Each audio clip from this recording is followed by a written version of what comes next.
silence à Kigali. Mais derrière les murs du pouvoir, tout bouillonne. Le président, Paul Kagame, se fait discret. Moins de voyages, moins d'apparitions publiques. Les alliés observent, les généraux se questionnent.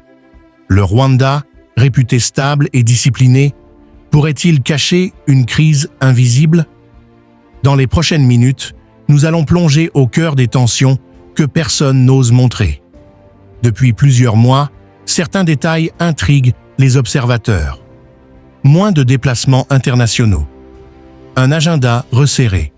Des apparitions publiques limitées.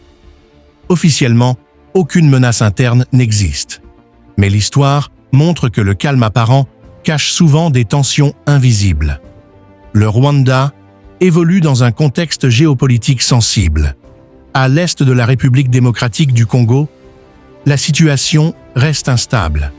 Les accusations sur un soutien présumé au M23 pèsent lourdement sur Kigali. Sanctions potentielles, pression diplomatique, relations tendues avec les alliés. Même le silence devient un signal. À l'intérieur du pays, les mouvements sont subtils mais révélateurs. Arrestation d'anciens officiers supérieurs, éloignement discret de figures militaires influentes, restructuration dans les services sécuritaires. Ces mesures ne signifient pas qu'un coup d'État est imminent, mais elles révèlent un pouvoir qui surveille de près son noyau stratégique. Chaque décision, chaque absence est analysée.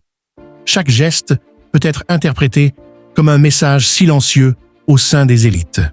Dans un système hautement centralisé, chaque voyage du président crée une fenêtre de vulnérabilité, même brève. L'histoire moderne regorge d'exemples où les crises ont commencé pendant des absences officielles. Réduire ces déplacements n'est pas signe de peur, c'est une stratégie pour préserver l'équilibre interne face à une pression régionale et diplomatique croissante. Un engagement prolongé dans les conflits périphériques produit fatigue opérationnelle, pression sur les ressources, tensions silencieuses au sein des élites militaires. Ajoutez à cela une surveillance internationale accrue, et chaque décision devient un acte stratégique.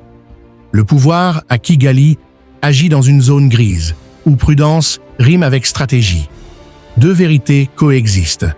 Aucune preuve crédible ne suggère qu'un coup d'État est imminent. Mais le contexte régional, diplomatique et militaire pousse le pouvoir à renforcer le contrôle interne. Entre ces deux réalités, il existe un espace de tension invisible, une ligne fine où un geste mal interprété peut être décisif. Le Rwanda reste stable et structuré. Mais dans l'histoire politique moderne, les crises commencent rarement par une déclaration officielle. Elles commencent par des signaux faibles, des décisions silencieuses, des absences calculées et un calme plus lourd que jamais. Équilibres sont en train de bouger.